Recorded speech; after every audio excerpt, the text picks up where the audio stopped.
sa ating pong istasyon. Well, ang ating programa, format natin, ito po ay advocacy program. Advocacy program po tayo, isinusulang, maaaring siguro yung mga listeners natin, lalo na mga listeners, nagugulat sila pagkat gumagamit po tayo ng wikang Tagalog o itong wikang Pilipino. Okay? Sapagkat isa po sa ating isinusulong, mga kaibigan, ito nga po ang pagsusulong ng paggamit ng wikang pambansa, ito pong Filipino. Ayan, kalinsunod po tayo at sumusuporta tayo sa hangarin ng kagawaran ng wikang pambansa na maisulong itong ating pambansang wika. At ngayon pong Agosto, pinagdiriwang ho natin yung wikang pambansa. Hindi ho Tagalog, baka ma-misinterpret ng ilang mga listeners. Akala nila yung wikang pambansa natin Tagalog, hindi po. Filipino, letter F, Filipino, sapagkat yung Tagalog po sa Luzon lamang po yan, at yan po ay tribo, ang tawag doon mga taga-ilog, kaya Tagalog. Pero ang wikang pambansa natin, mga kaibigan, mga kasama, ay Filipino, okay, letter F. Pero may ilang mga grupo na nagsusulong na ito nga po ay palitan, na maging yung, instead na maging yung F, gawing P. Sapagkat sabi nila, wala naman daw letrang F sa katutubong alpabeto. Ay tama nga naman, well, yan naman ay nasa sa proseso pa. So but ngayon ang ginagamit natin letter F, yung Pilipino. So ito po of course, alam naman natin na magsulong talaga niyan yung ikalawang Pangulo natin, si Manuel Luis Quezon, na kung saan na po ay ginugunita rin yung kanyang anibersaryo, 36 this anniversary. At itong buwan ng Agosto, siya rin po ang tinawag na ama ng wikang pambansa. Ayun, ang ganda. At yan po actually itong August, mga kasama, ay marami tayong mga significant event na nangyari sa buwan ng Agosto. At very significant sa part naman natin, sapagkat ito rin po ang opening salvo, sabi nga, ng ating pong programa. At ako po ay nagpapasalamat sa management ng ating pong istasyon na tayo po ay mabigyan ng pagkakataon na sumahin papawid. So isa po sa advokasya ng inyong kuya at ng ating pong programang Tabang Ka ay ang pagsusulong ng wikang Filipino. Kaya wag ho kayo magugulat, mga kaibigan, hindi ho national program ang inyong maririnig. Live po tayo doon ngayon sa ating stasyon. Bagaman ang ating ang ginagamit po ng inyong kuya Aaron ay ang wikang Filipino. Yan po ay alinsunod o suporta na rin. Suporta na rin ang ating istasyon sa maliit na kontribusyon, maliit na bahagi na sa the whole programming po ng ating stasyon ay mayroong Tagalog o hindi Tagalog, Filipino program. Yun, Filipino program. At yan nga po ay bilang suporta na rin natin sa kagawaran ng wikang pambansa. Well, mga kaibigan, since ito po ay opening salvo pa lamang ng ating programa, kakapanganak pa lamang, at ang maasa ang inyong kuya Aaron na sa mga susunod na pagkakataon tuwing sasapit ang araw ng linggo, alas 8 hanggang alas 8:30, abay makakasama niyo po at makaulayaw, magkadaupang palad tayo sa pamamagitan ng himpapawid. Ayun. Ang inyong pong kuya Aaron. Well, ang ating pong programa, mga kasama, ay kakapaloban, of course, nabanggit ko po kanina yung ating Tabang Ka. Actually yan po ay abbreviation ng talakayan, balitaan at kaalaman. So dito po sa ating programa ay tatalakay tayo ng ilang mga issues, mga national issues, maging sa national issues, sa local issues, ay tatalakay din po tayo. And of course, balitaan, napakahalaga sapagkat kabahagi tayo sa malayang pagpapahayag ng mga impormasyon na naniniwala po ang inyong kuya Aaron na dapat ay makarating at malaman ng ating mga kababayan.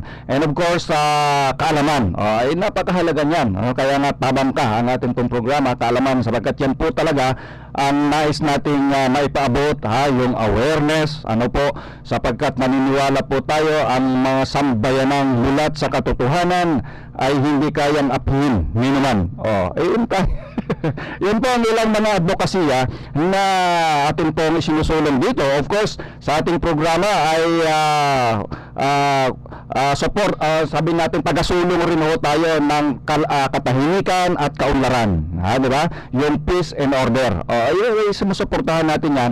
Maging yung ating environmental protection, mga kababayan ko, mga masugid kong tagapakinig. Yan po ay ilan lamang sa mga advocacy na isinusulong po ng ating programa. Well, since na tayo po ay kabubukas pa lamang at talagang opening salvo ng ating programa, ay naniniwala rin ho tayo sa dakilang Diyos, sa kapangyarihan ng dakilang Diyos.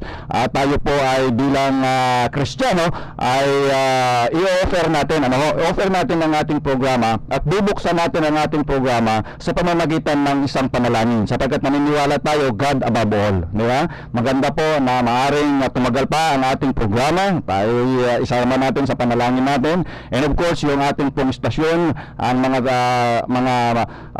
ginagamit ng Panginoon, station manager sa technical side at ang ating management na gamitin ng Panginoon at magpatuloy ang ating pong programa. So, hiling ko po ang ating mga listeners, magbukas lamang tayo sa isang maikling panalangin. Tayo po yung manalangin.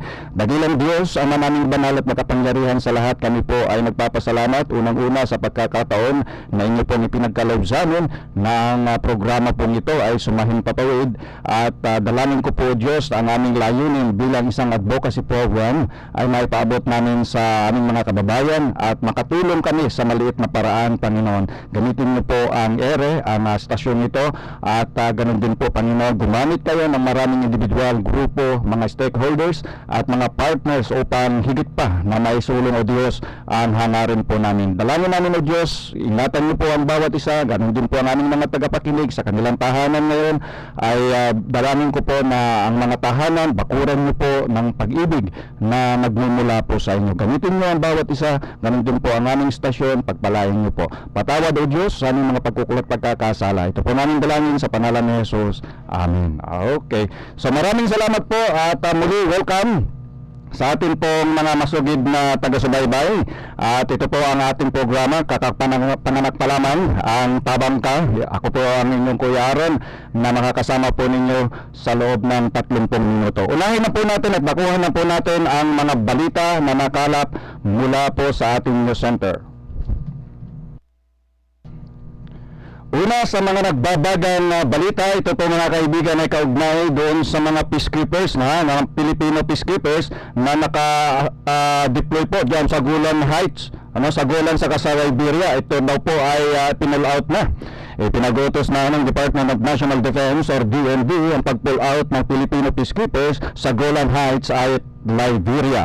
Ayon kay Defense Spokesman Peter Paul Galvez, mapanganib na ang deployment ng mga peacekeepers sa Golan Heights at Liberia. Nabatid na ang Golan Heights ay kabilang sa mga lugar na apektado ng tensyon sa pagitan ng Israel at Syria, habang ang Liberia naman ay patuloy na kumakalat ang nakamamatay na sakit na Ebola virus. Binigyan din ni Galvez na hindi ligtas sa mga kababayan sa naturang lugar kahit pa sumunod ang mga ito sa protokol. Batay sa talaan ng Department of National Defense, nasa 331 peacekeepers ang nasa Golan Heights habang nasa 115 naman sa Liberia. Nilinaw naman ni Galvez na ang pull-out order ay hindi saklaw ng iba pang mga Filipino peacekeepers sa ibang lugar. Samantala, ang mga peacekeepers sa peacekeeping forces mula sa mga lugar na apektado ng Ebola virus ay kinakailangan munang sumailalim sa 21 araw na quarantine upang matiyak na walang dalang sakit sa oras na nakauwi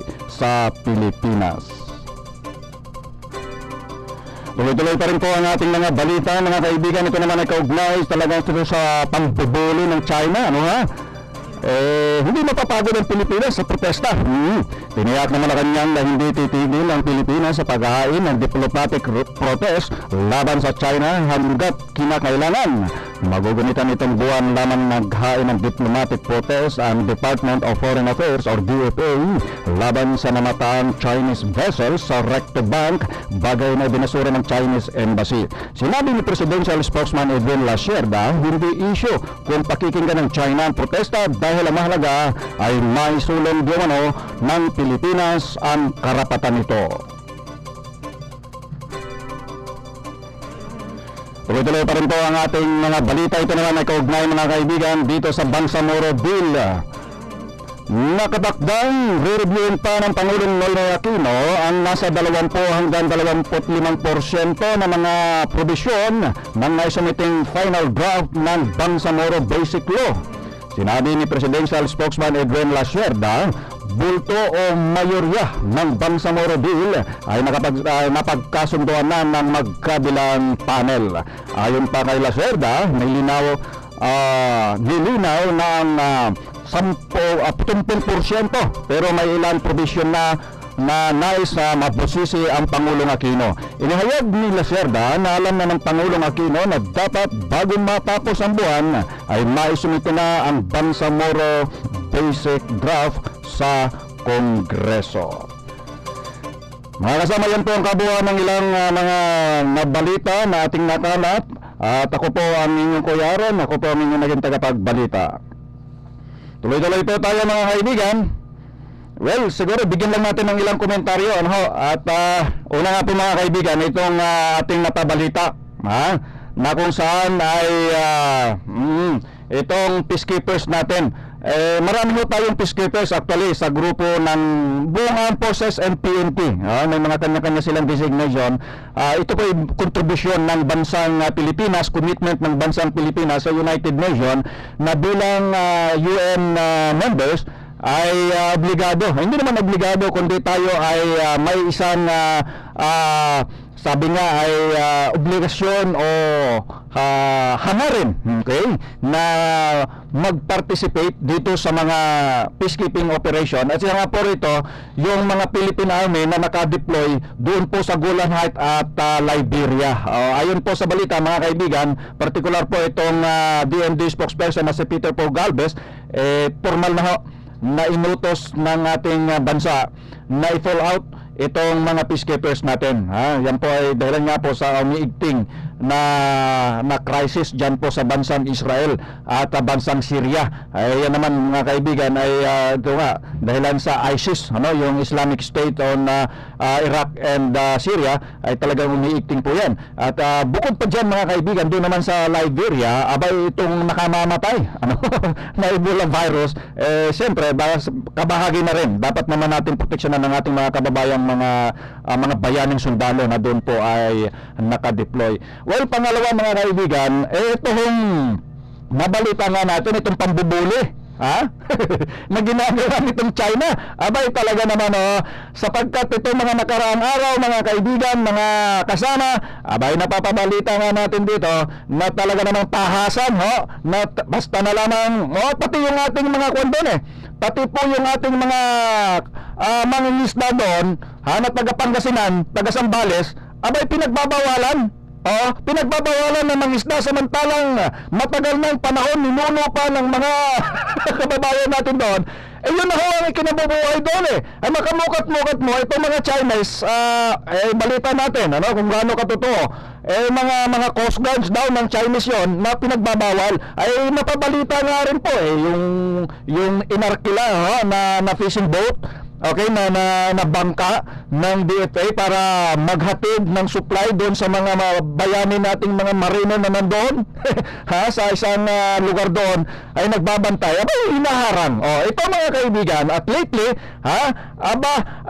sabi ng Malacanang, hindi raw po titigil. Hindi titigil ang bansang Pilipinas sa paghahain ng mga diplomatic protest. Ito, laban sa China. Well mga kaibigan, bilang Pilipino, ang inyong Kuya Aaron, Pilipino ho tayo. May masakit, maaaring sabihin ng ilang mga tagapakinig natin, Kuya Aaron, napakaliit namang isla noon. Liit-liit na isla. Ibigay na lang natin sa China. Hindi po pwede yun. Sapagkat mga kababayan ko, ang nakataya rito ay soberenya ng ating bansa. Hindi naman po pwede na basta na lamang natin ipamigay yung lugar na yung teritoryo ng bansang Pilipinas. Sapagkat po, sakop na sakop po yan doon sa exclusive economic zone ng ECC na 200 nautical miles mula po sa land area. Sa land area, susukat ka ng 200 kilometer nautical miles. Yan po ang ECC. At ayon po sa international na batas, Pilipinas, sakop po yan. Kaya nga po ang ating bansa, of course, sa pamamagitan ng DFA, ay walang sawa sa paghahain nitong diplomatic protest, sa particular po, sapagkat dinudulog natin yan sa UNCLOS, United Nations Committee on Law of the Sea, at alam natin na malaki ang pabor ng bansang Pilipinas, sapagkat yan po talaga tahasan namang itong well, wala ho tayo sa kalagayan na magkomentaryo pa, pero yan po ay napapabalita lamang, sapagkat yung mga kaso po na yan ay talagang international po ito, at ang DFA naman hindi ho nagpapabuhay dyan. Unang-una na maisulong nga po itong karapatan ng Pilipinas. Well, isa pang issue, mga kaibigan, talagang ito ay pumuputok maging dito sa ating lugar, sapagkat ang hindi lamang ang Iligan City, kundi ang kabuuan ng Mindanao, mga kaibigan, talaga namang minomonitor ito pong Bangsamoro Basic Law, sapagkat dito nakataya ang future ang future ng ating kababayan at ng ating of course, sabi nga natin, maaaring sabihin mo, Kuya Aaron, bakit dinidiscuss mo yan? Isa ho sa advocacy natin yung mapanatili ang kapayapaan, sapagkat naniniwala ho tayo, mga kaibigan, mga kasama, na walang development pag walang kapayapaan. Yan ho, hindi lamang ho ang milyong Kuya Aaron na may ganyang advokasya, kundi maaaring lahat ng mga kababayan natin, mga Pilipino na talagang nagmamahal sa bansa at sa demokrasya, gusto natin tahimik. Yun. Gusto natin tahimik. Sapagkat pagka ang isang lugar ay tahimik, mga kababayan ko, ang development ay papasok po dyan. Alam natin ito At ito'y paulit-ulit. Sabi ko nga po, hindi na siguro kailangan pa ang isang Kuya Aaron na sumigaw dito sa microphone para lamang maipaabot natin sa ating mga kababayan na napakahalaga po ng peace in order, mga kababayan ko. Sapagkat napag-iiwanan na ho tayo yung mga karating bansa natin, wala na silang mga conflict, wala na mga gera, wala na mga insurgency. Saan sila nakafocus ngayon? Sa development. Di ba? Tandaan niyo, noong mga unang panahon, sabi ng lolo ko, sabi ng lolo ko, mga taong 60s, number 2 tayo. Una lang ang Japan, pangalawa ang Pilipinas dito sa Asia. Pero ngayon, nasaan ang Pilipinas?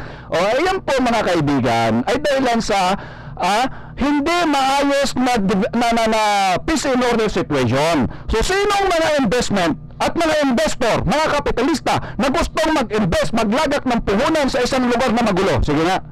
Meron ba? Wala. Sapagkat ang unang tinitiyak ng mga investor, siyempre siya may puhunan.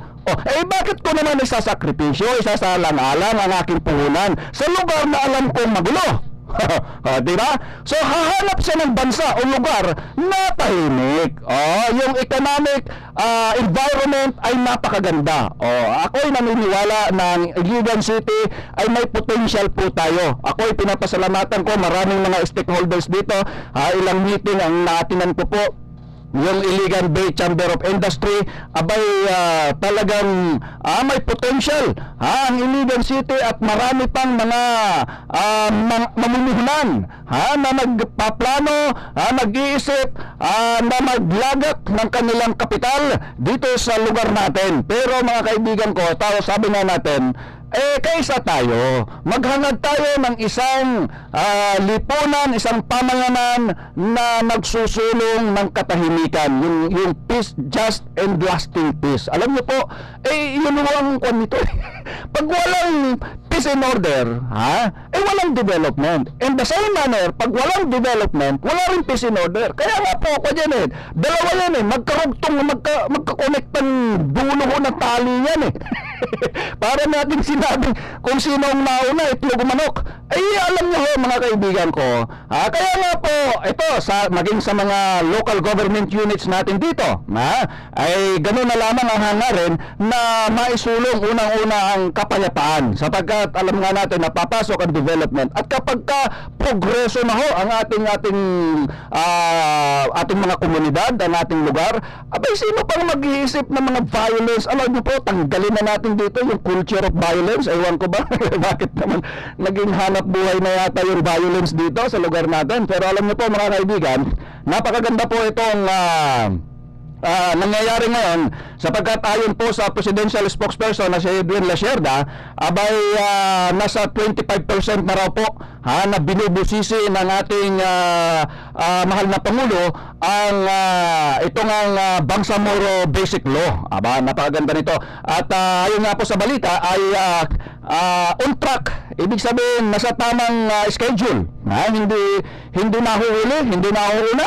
Maganda kung mauna, no? Pero ito ay naka-on track. At ayon po sa Pangulo ay binubusisi ang ilan pang mga bahagi nito, pero aware at alam ng ating Pangulong Aquino na dapat bago matapos ang buwan ay maisumite na itong Bangsamoro Basic Law na draft dyan sa Kongreso. Ayan.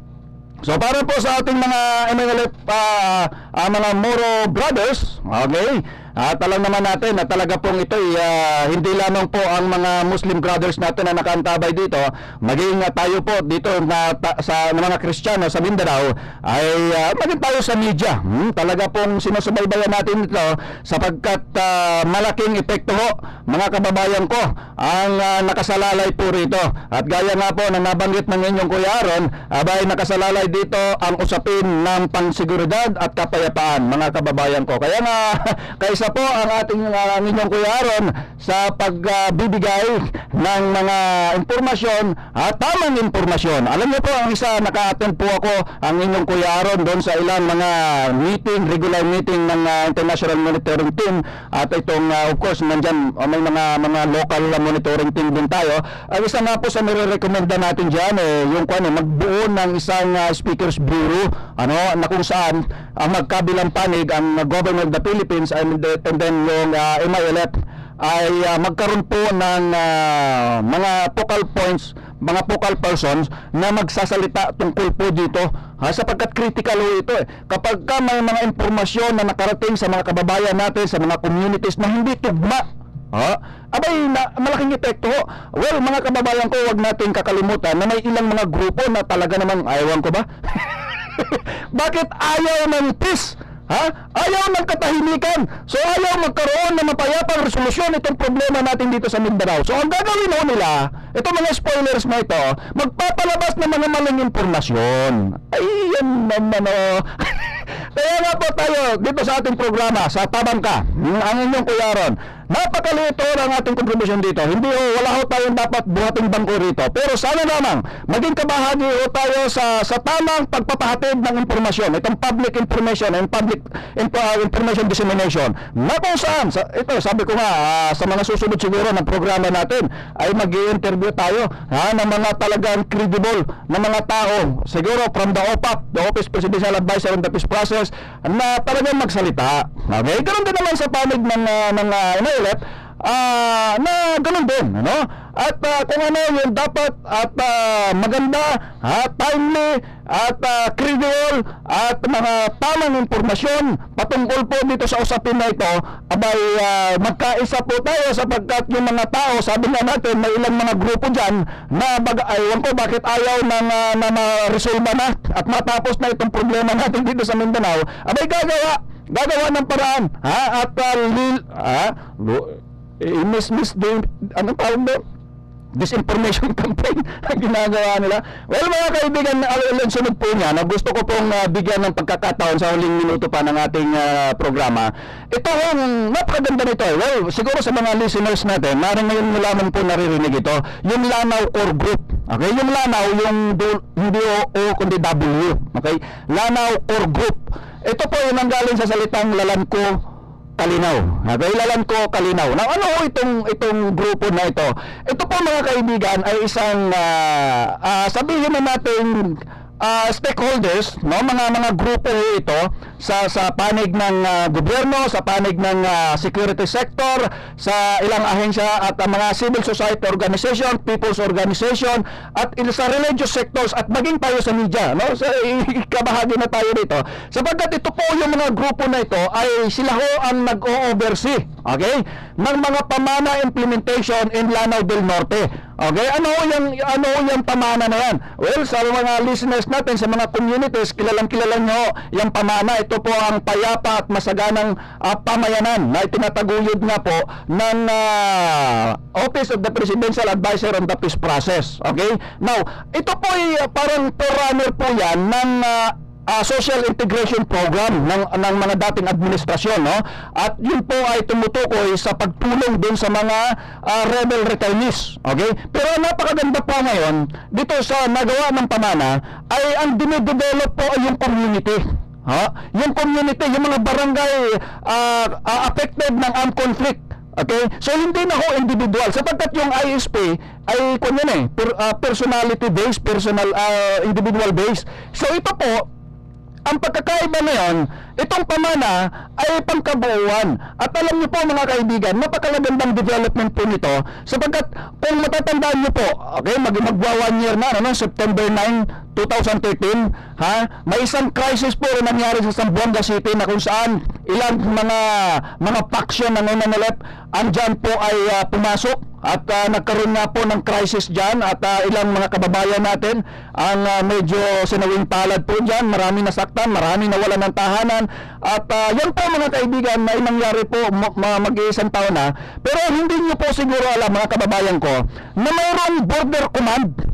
May border command ang MNLF under kay Commander Sanggila, Abidin Sanggila, na ito po ay may grupo na more than 650 armed strong. Okay? Ito po ay may order sa kanya na dumating na mag-reinforce sa Zamboanga during that time, during that Zamboanga crisis. Pero alam niyo po sa intervention ng ilang mga grupo na ito, itong 8 na nagsama-sama, 8 grupo ito ang bumubuo sa Lanao Core Group. Isa na ho dyan ang 2nd Mechanized Infantry Brigade. Pinupuri natin ay good morning dyan sa mga kababayan natin dyan sa 2nd Mechanized. Of course, ang kanilang commander, ito pong si Colonel Tejares, si Sir Tejares. Siya po ang nakipag-ugnayan, of course, sa tulong na rin ng mga CSOs. Isa nga po dyan yung pakigdait kay Director Musa Sanggila, at ilan pang mga agencies, of course, yung OPAP at yung DA at ilan yung munisipyo mismo ng Bacolod at ang DILG, sila po ay nagkaisa-isa at nagkasama-sama para mag-intervene. So na-convince po nila na itong si Commander Abidin ay wag na lamang mag-reinforce doon sa Zamboanga sapagkat lalo gugulo So, naging matagumpay po ang intervention na yan at nahikayat nila na yung 650 MNLF strong mag-reinforce pa doon sa Zamboanga. Mga kababayan ko, pagka yun po ay nangyari, talagang palagay ko. Pero napakaganda sapagkat dito makikita natin mga kababayan na pwede pala pwede palang pag-usapan.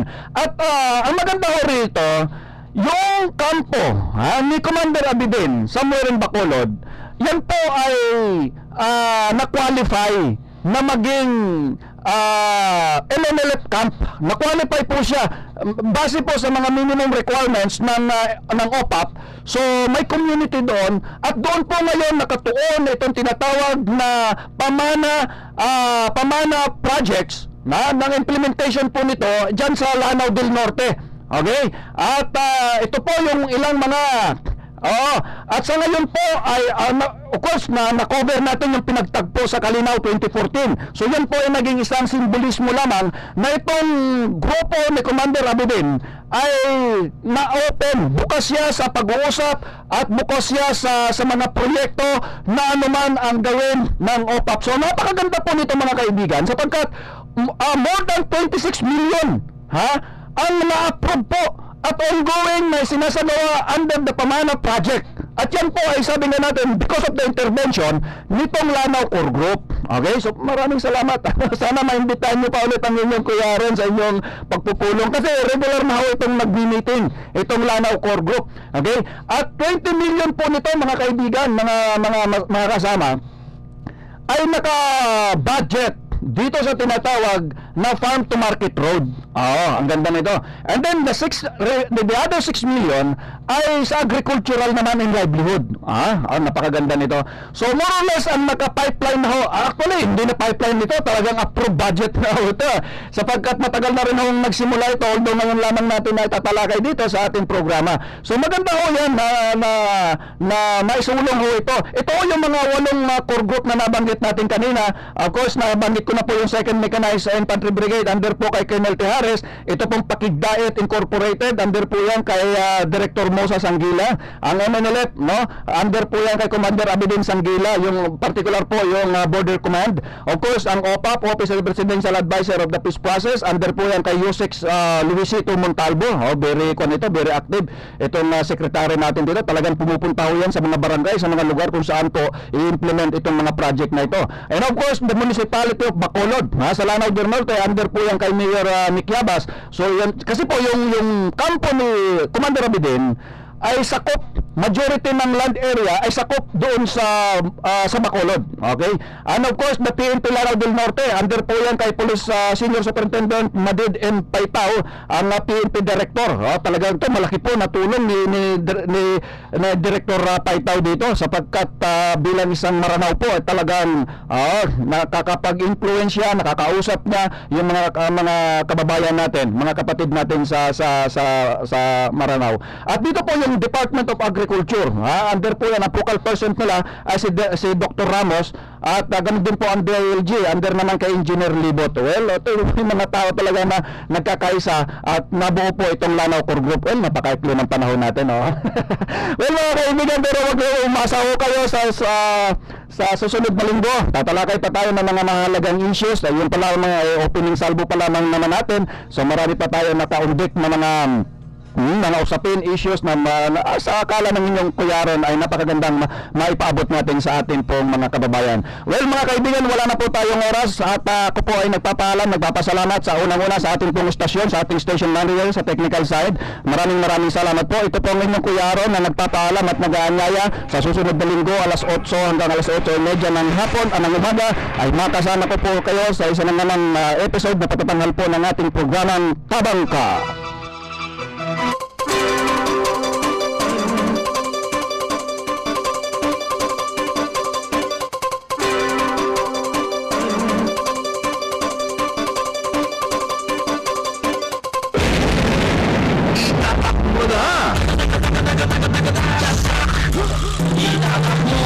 Sa bahay mo, marimen ang radyo mo.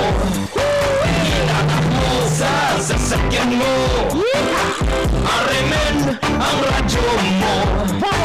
Itatak mo sa opisina mo, marimen ang radyo mo. Itatak mo sa radyo mo.